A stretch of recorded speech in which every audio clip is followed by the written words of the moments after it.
Hello. Welcome back to Twin Times Podcast, episode 29. I still have to look. I still have to look. Look at the laptop. I'm sorry. Disgraceful. Oh no, it's very disgraceful. But what's not disgraceful was the breaking news that's come out of the West today. So Andrew McWalter, has been announced the West Coast Eagles coach. Which is fantastic. Yeah. Well, what did he do before? Was he? He was an assistant at Richmond, and then he took over Dimmer Hardwick's place for about maybe I want to say 10 weeks. Was it? I'm not sure. He retired right. Did he actually do well? He did really well. So why didn't they just? I'm not sure. I thought he may get the job, but I think they wanted to look elsewhere, and Adam Musa was the right target for the Tigers to build from the ground up. It doesn't seem like that, not in my opinion. So Minnie actually got Adam Musa's job at Melbourne the following year as an assistant coach, and then he went through the criteria for the West Coast job, and he's got it. So well done to him. So well done to Andrew. Hope he enjoys his time in the West. Yeah, and enjoys his coaching career that's kicking off now. Coaching Harley Reid, which is fantastic. Nice premiership. Flags. We did watch a flag on the weekend. Yeah. We'll get to that. But talk about something you've watched recently. Yeah, so I watched the Eric and Lyle Menendez story, the Monsters. It's a complicated story. Very complicated. Yeah, because they killed their parents. I think everyone knows. They killed their parents, they murdered them, but also there was a lot of abuse. Physical, verbal, sexual. I remember watching it years ago, and I think Law and Order did a special on it. And you sympathise with them a little bit, but I feel like they could have had some options. They could have gone to the police, or they could have. But also, But also, you probably feel trapped in that situation. They were a very wealthy family. So, maybe they felt like if they left or if they did go to the police, that they were out. Like, the big story for the prosecution was this was a whole money thing. Because their names were out of the will, sort of thing. And maybe that's what they were afraid of as well. If they did go to the police and if they did tell someone that there would be repercussions for that within the family dynamic. Yeah. And when you feel trapped in those situations, what are you going to do?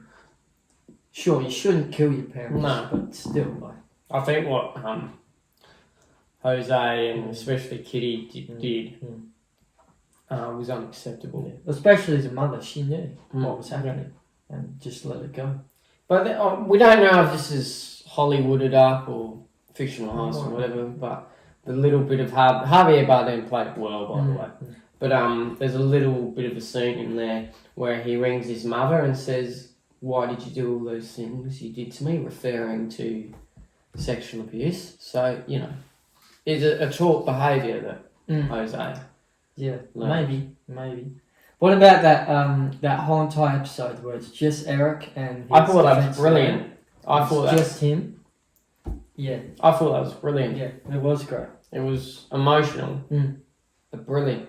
Really well done. And it's just the camera pushing in slowly. It's great. It really creates an impact. And it's literally that for 45 minutes. Yeah. But you're engaged the entire time. It's like a sit down. Well, that's practically what it is. It's a sit down interview. But yeah, just one fixed camera. No, not a 2-camera, 3-cam set. It was great. I love that. It was probably my favourite episode. It was a great episode. Yeah. What episode was that? I want to say it was 5. I think it was called The Hurt Man. Yeah, I want to say it was 4 or 5. Yeah. It was early on. Yeah. Yeah, it was. I thought Lyle who played Lyle Menendez was very good at it. But how he portrayed Lyle, he seemed like a very manipulative person. Yeah. Very easy to manipulate people. Who knows? He might have been like that in real life. Lyle, the real Lyle Menendez, actually didn't like how it was portrayed. Right. Okay. How does he know? I think he heard from someone or something. Yeah. Mm. I don't think he liked how his character was portrayed. He didn't see him as that, or he was never that. Who knows? Yeah, well, you don't get a say, unfortunately. No, you don't. But yeah, now there's this whole new wave of getting potentially a new trial and retrial. Yeah. See what comes out of that. Who knows? But it was a good series. I did watch it myself, so it was fantastic, and it was tragic. But absolutely. yeah, definitely the people who made Dharma. I feel like Dharma was a little bit more better. Yeah. Not necessarily the story. The story's still fucking horrific. Yeah. The filmmaking itself was, I think, a lot more better than what Monsters. Would you agree with that, or? I think so. Yeah. Yeah. I knew the Eric and Lyle story more than I did Jeffrey Dahmer's. That is for sure. Yeah, Jeffrey Dahmer. Fuck. Mm. Oh well. Yeah. Yeah, that's the way it is. Yeah. Before we chat about the grand final, how good were the prelims beforehand? Well, ours weren't. No, we pulled Adelaide just Choked again, but Geelong Brisbane was amazing, and that's what convinced me that Brisbane are gonna go on the winner. I just thought Brisbane had it all the way from the. I thought they were gonna win the semi against Giants. See, I thought GWS. No, I thought they were gonna win, and then I thought, no, Brisbane are gonna win this one. They're gonna win against Geelong, and they did, but like what, 2 goals. 2 goals. But they were down by like 30 points. Yeah, it was insane. It's great. It was good for them too. You know, especially it's like a redemption story. It is. I know we're talking about prelims, but it's like a redemption story. Going from last year losing against Collingwood by like 2-3 points to winning the whole damn thing by 60 points. It's great. We'll go on the grand final now. Yeah, I would have liked it to have been a closer contest, but it seemed like the first quarter was unravelling for this to be an absolute classic, and then Brisbane just decided, no, not your day, and just put the foot on the accelerator and kicked like 6 goals, 7 goals straight, and I thought, oh fuck, it's like I knew it was over. It was half time. I was like, well, I was gonna start sinking some more beers. It's over. Yeah. But yeah, like to see how dominant Brisbane were, and Sydney just did not turn up. Like I don't know what it was. They haven't turned up for a long time in the grand final. I think the best time they turned up then lost was 2016 against the Dogs. And they were very close. They haven't done that well since in the grand final. They got flogged by Geelong. They got flogged by Geelong. They got flogged by Brisbane. They got flogged by Hawthorn in 2014. Hawthorn 2014. Was it 2014? It's 2013. 2013. Oh no, it was 2014. Sorry, that's wrong. 2014. They got flogged. In 2012 they won it. So it's been a long time since. Maybe they'll win next year. They might, but what a hell of a season it's been, and roller coaster it's been going on. Yeah, it's been absolutely outstanding season, but let's hope for an even better season next season, and who knows, maybe Brisbane can defend it, maybe they won't, maybe we'll get a newcomer, but it's been a great season, so. And a great grand final. Yeah. Grand finals are always good. You know what, I picked Will Ashcroft to win the Norm Smith, and he fucking won it too. But, I wanted Archie to win it. Yeah, he played well. Yeah. He played well. There was a few that could have won it, but I think Will Ashcroft. What about Hipwood with the yakka? It was fucking outstanding, man. It's great. It was that. That was great. Yeah. And that was a great goal as well. Yeah. It was like an impossible angle. He's done the yakka. That was me and my mates, Andrew. We went over to a mate's place on grand final day and watched it, and when he did that, he's done the yakka. Oh my god, he's done it. It was fantastic. So yeah, good. Well done to the Lions. Well done to Chris Fagan on his first flag as well. And here's to many more, maybe. Well, before we take off the grand final and chat about something else, what did you think of Brownlow night? With Paddy Cripps had a great year, but I don't think he should have won by that much. I think there should have been a lot more other people like kind of neck and neck. I thought Dacos and him would tie. Dacos would tie, or the Bomb. I thought Bond didn't even get top Marcus 10. Bontempelli. Bond didn't get top 10. I thought he would get up there. He wasn't even top 10. And I did think Zach Merritt would be in the mix. See, I didn't think that. Okay. I thought he'd do well. Yeah. And he did. He polled well really early. And then just faded off. Yeah. And I sort of thought that would happen. Mm. But, yeah, I was surprised. Especially with Cripps breaking the record by like 9 votes. Mm. I was like, he had a good year, but It wasn't that great. not that great. Mm. It's what makes you think. So the umpires need to have all the They need to have information. All the stats. They can't just go off of, oh yeah, he played well. Or this is the bloke I saw, he gets 3 Yeah, votes. yeah. Because especially like Nick and Josh Dacos, I was expecting Nick to poll 3 and Josh to poll 2 in that last game that they played. And they polled 40 disposals each, and they both got, I think Josh got 1 and Dacos got 2. Who got the third one? I'm not sure. I think it was like the opposition. Fuck. It's like, what the fuck? What has happened? Mm. That is not right. How does that work? Yeah. When they were clearly best on ground. You could see it, stats. Maybe someone's playing the umpies. Yeah. Hey, can you make Patrick Cripps win it this year? Yeah, maybe. Who knows? That can happen. It happened one year. It happened when Cripps won it too. Oh wow. So they weren't paying people to do it, but there was an umpire that gave a tip off to his mates. Yeah. Saying Cripps will win it. Put like 10 grand or whatever, or a grand on him. Because he was like not ranked to win it. Mm. He's like an outsider. Mm. But I thought Patrick Cripps would win. I thought, well, man, there's a good chance he'll win it this year. And he did. He won it by like 1 or 2 votes. Mm. But it's like, amazing. Mm. So it can happen. Can happen. Who knows? We're not calling for it though, but who knows? Now I did release a short little doco on Grand Final Day called The Greatest Game of All. It's now gotten around 200 views at the time of this recording. It's been, I might even link it in this podcast below. But very, very happy with it. I was happy with the final product. What did you think? I thought it was good. Mm. Yeah. I thought the way you told the story was great. And you not only incorporated, at the beginning, you not only incorporated what it means to the players, but also what it means to regular people, like going down to a local pub or going to a friend's place and watching it. It brings everyone together. So I like that aspect of it. And obviously the highlights you put in there were great too. What was your favourite? Malchesky's goal. Was that the grand final Sydney Premier? But that's always been one of your favourites, hasn't it? Yeah, it has been. I just like that call. I like that call. Yeah. I like the end where I put all the... Or Bruce McAvaney.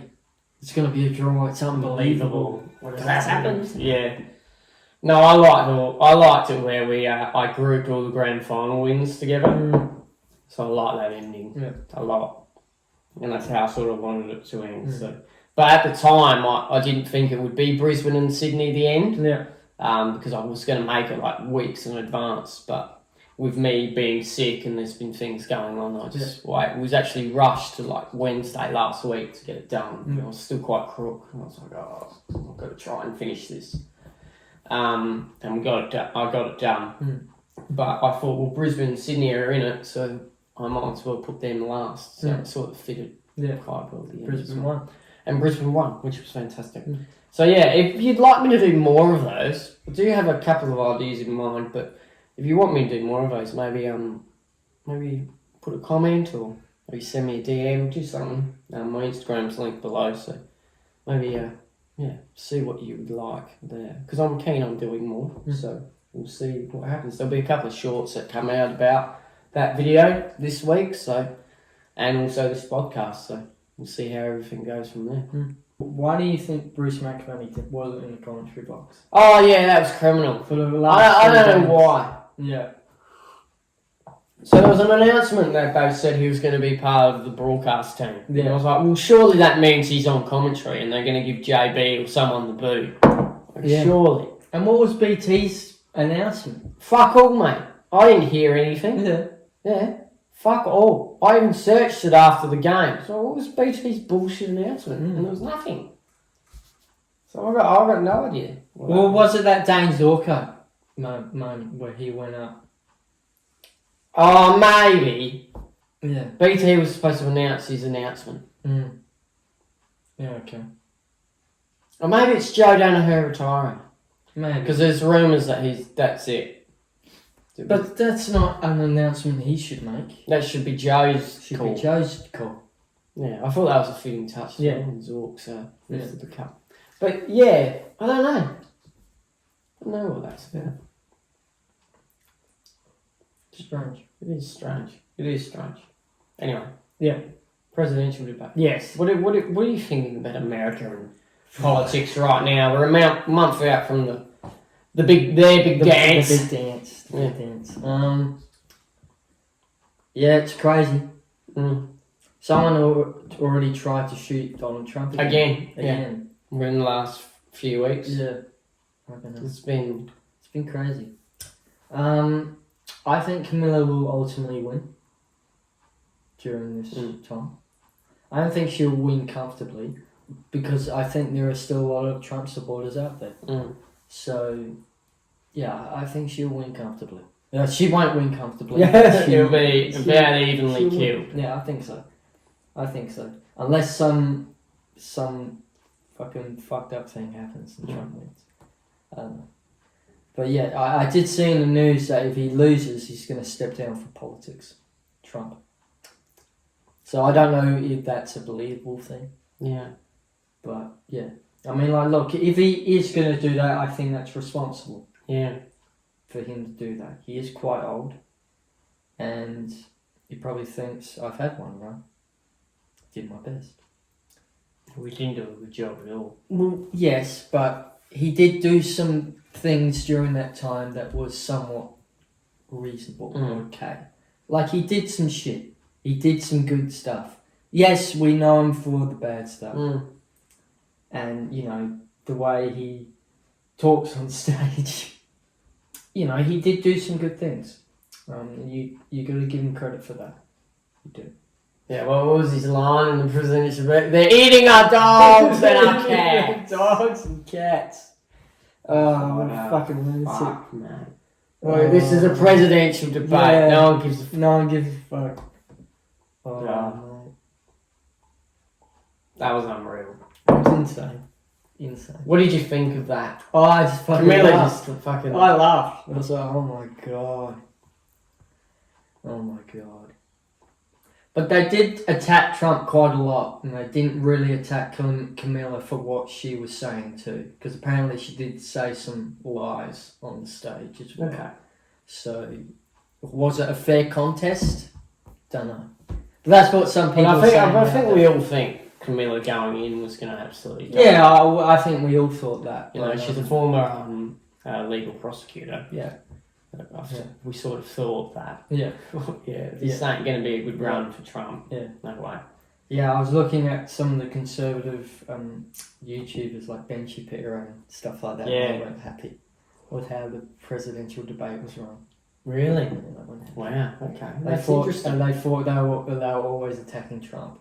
They did admit, some of them did admit this wasn't Trump's night, but they didn't like the way he was being attacked and all the time. They thought it was really one-sided on that front. Yeah, that's what they thought. That is interesting. Yeah. I thought that was interesting too. So, okay.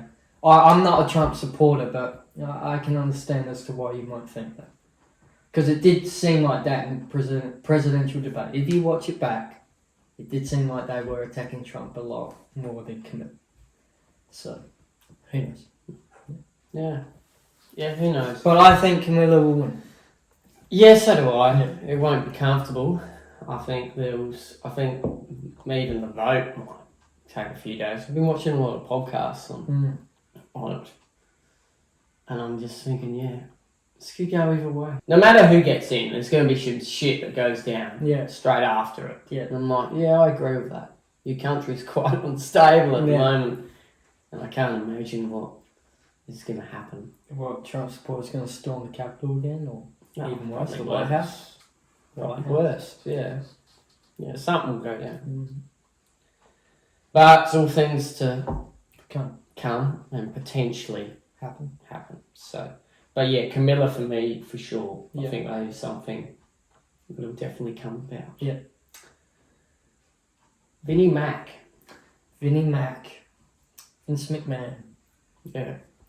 You've watched the full doc. Yeah. So I'm going to get you to sort of unravel a little bit about what your opinions are on it, and then I'll give my 2 cents on the 5 episodes I've watched. Yeah. The floor is yours, my friend. So, a lot of the stuff I already knew. So there was a lot of stuff in there that was about how he built the company, how he, bought his father's business. Before I let you go on, so does Ben War get mentioned? Okay. The premature deaths of wrestlers, that was mentioned. Chris Benoit was mentioned.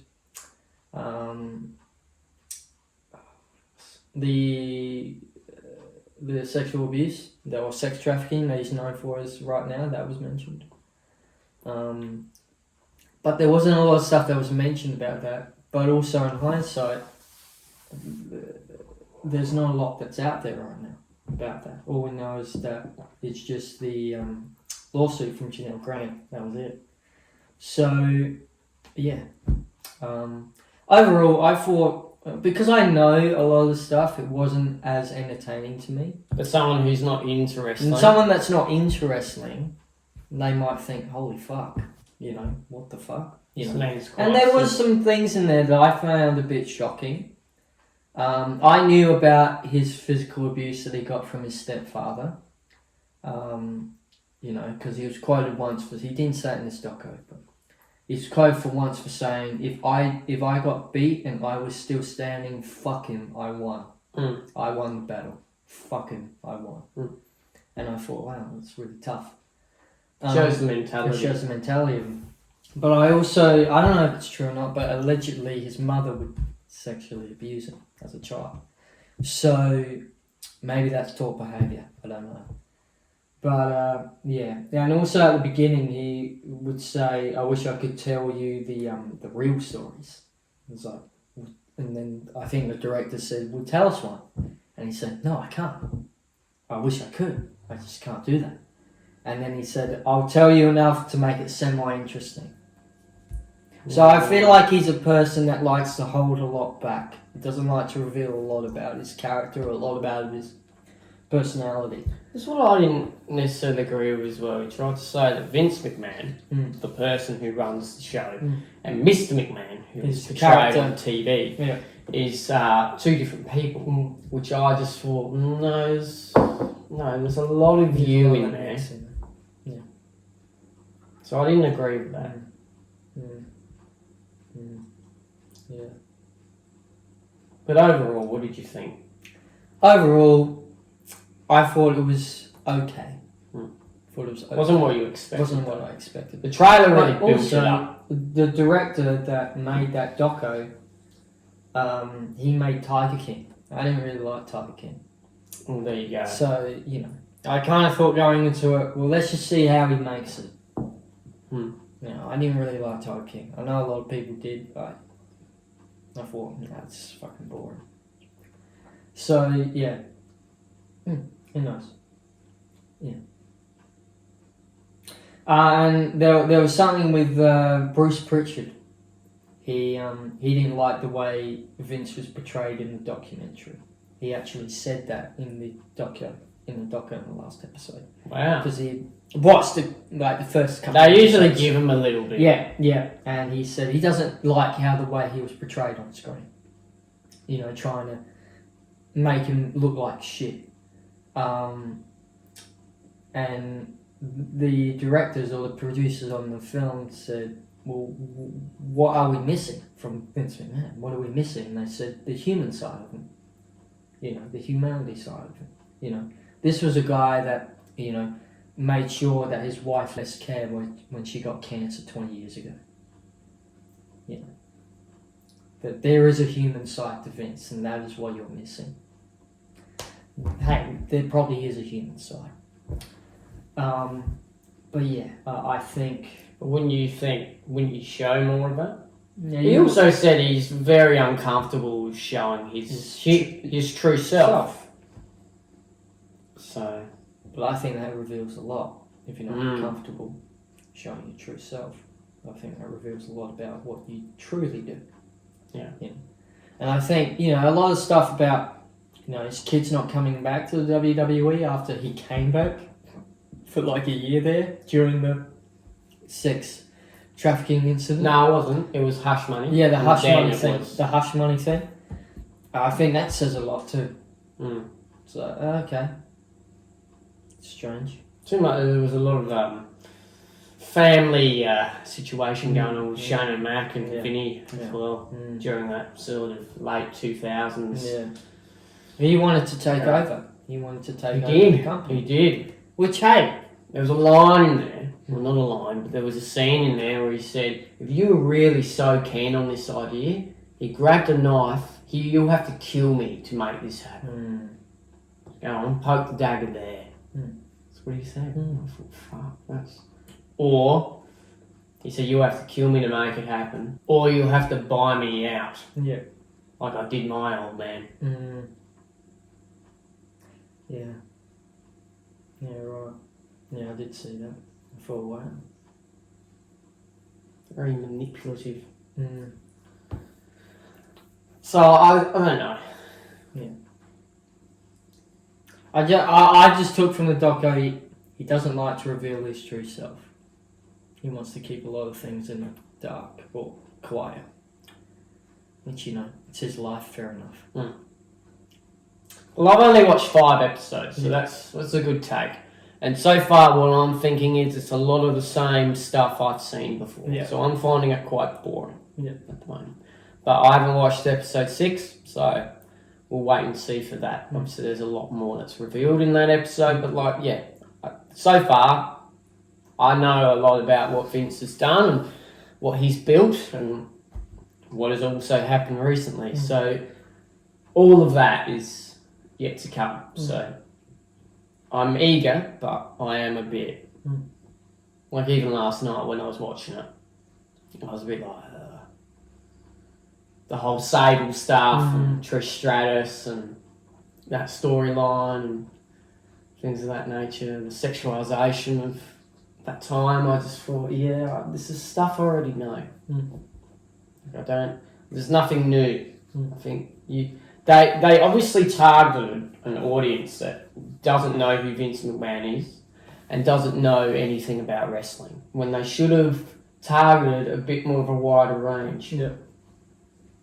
Don't just recount history, because we already know this. Look at some other factors. And there are definitely things, like the whole Shane McMahon stuff, I didn't know any of that. So, we'll just see what happens. But is this going to bring up more stuff about the lawsuit maybe? Maybe that might push on, who knows? Who knows? But let's just be grateful we're in the Paul Levesque area and he's doing great things. Yeah. It's two night SummerSlam as well. That's right. A year, which will be fantastic. New Jersey. A lot of people saying it's just going to be 2 night events for every fucking pay-per-view now, so... Why not? Why not? You like that? Yeah, I don't like that. I think it should just be a WrestleMania thing only. Why not? Okay. Do it. Yeah, let's do it for the major events. Don't do it for every event. Just do it for the major ones. Like Survivor Series, SummerSlam. Raw. Oh, you can do Raw Rumble. You can do Raw. Well, you could do the men's one on Saturday and the women's one on Sunday. I think it'd be too boring. Yeah, it probably would be boring. But yeah, you do that. Do what you want. The more money they make, the happier they are. Money does talk in wrestling. It does. It does a lot.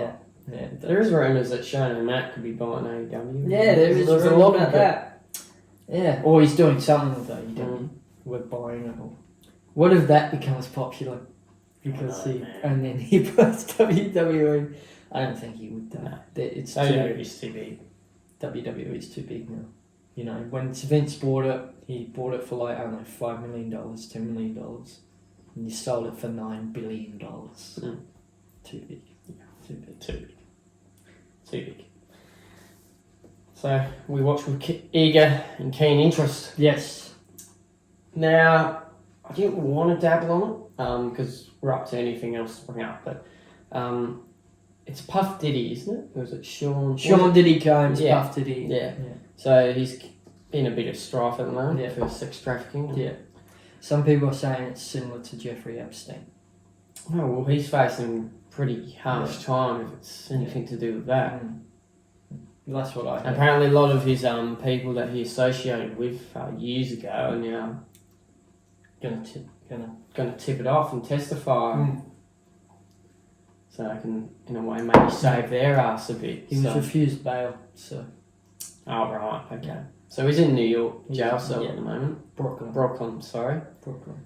Yeah, right. Yeah, he was refused bail. We'll see what happens. Yeah. But yeah, that's all sort of happening for Puff Diddy at the moment, so see what comes out of that. Do you think a lot of it's true? Yeah. Yeah. Unfortunately. Yeah. I think so. Money and power is a greedy thing. Yeah. It can be. I think it just reveals your true self, so I think he was probably always like that, even when he didn't have money. That's what you've always said as well. Money just exposes who you really are. It doesn't reveal, it doesn't make you more powerful. Well, it does make you powerful, but it just exposes who you already are. Yeah. There's some truth to that. Yeah. That's for sure. Yeah. But is there anything else to bring up? That's the only thing I was going to I don't want to end on a sad note. Yeah. So it seems like a sad note. There was a video that I watched about Natalie Lynn. I fell asleep. Yeah. Was this editing? Yeah, the editing. How she broke down her... It was one of the live fan videos. But it was really great and I really liked the way Did you learn something? That's the main thing. Yeah, I learned something from it. I did. I learned something from it. Yeah, it was great. Put that into your editing. Yeah, man. She used DaVinci or? No, she used Final Cut. Fuck, really? That's such an old software. Yeah, Final Cut or Adobe or something like that. No, Adobe's not. Yeah. Yeah, I think it's Final Cut. Yeah, whatever. You're into the editing today, aren't you? Or tomorrow? Today. Yeah. Good luck with that. Thank you. Stay tuned. What was that? Katy Perry. Yeah. Grand final performance. I'm so glad we're starting to invest more and more. Absolutely. I saw that they were going to try and get the Rolling Stones. Next year? No, if they didn't get Katy Perry. Oh, fuck. But maybe they could get the Rolling Stones. Those guys are like fucking 80. They're like 80 and they're still going. It's inspiring. That's great. I fucking love that. Yeah, to start it up. I love it. Imagine that, fucking Mick Jagger on the stage. You'll never stop. Get his fucking lips going. It's fucking good, man. Great. He's fucking, half bloody surgery faced up. What do you call it? Fucking plastic surgery. That's it. Yeah, plastic surgery face. I've been watching a lot of Lou Reed too. Lou Reed's I watched a documentary on the Velvet Underground. Yeah. I didn't like that. You didn't like it? No, I was a bit bored. Okay. But I was sick at times, so maybe I'll go rewatch it. Yeah. It's good with the aspect ratios. Like, it's really good the way he's done it. The director. Or the editor. Whoever did it. But yeah, it's great. I liked it. He was a very fascinating man. Yeah. He's an interesting musician. Interesting character. What did he say? Something about heroin? What was it? It was hilarious. It was drugs. So it was actually in Australia. He was touring Australia at the time. And one of the reporters said, did our customs search you for drugs? I was like, oh no, I don't take them. I'm high on life. And then another question was, well, what do you use your money on? What do you buy with your money? On drugs. Yeah, he was probably high. He probably was. Yeah, fair enough, Louis. Fair enough. Yeah. He was a great artist, great musician. Great, very poetic with the way he used his lyrics of the song. Very poetic. Such a perfect day. What's another one? And I guess I just don't know. That was about drugs, wasn't it? That was about heroin. Heroin. Yeah. It was a great song. Great song. Great artist. That's all I've got. So what you got? What have you got? You got anything? That's it. I just wanted to bring up Puff Diddy. Yeah. That's about it. So This has been the Twin Times Podcast. I've been Lewis. I've been Charlie. We wish you nothing but peace and love throughout the rest of the week. If you are on Spotify, please give us a rating out of 5 stars and a follow. And if you're on YouTube, like and subscribe. It really helps us out. Other than that, we'll see you in the next one. We out. See ya. All right.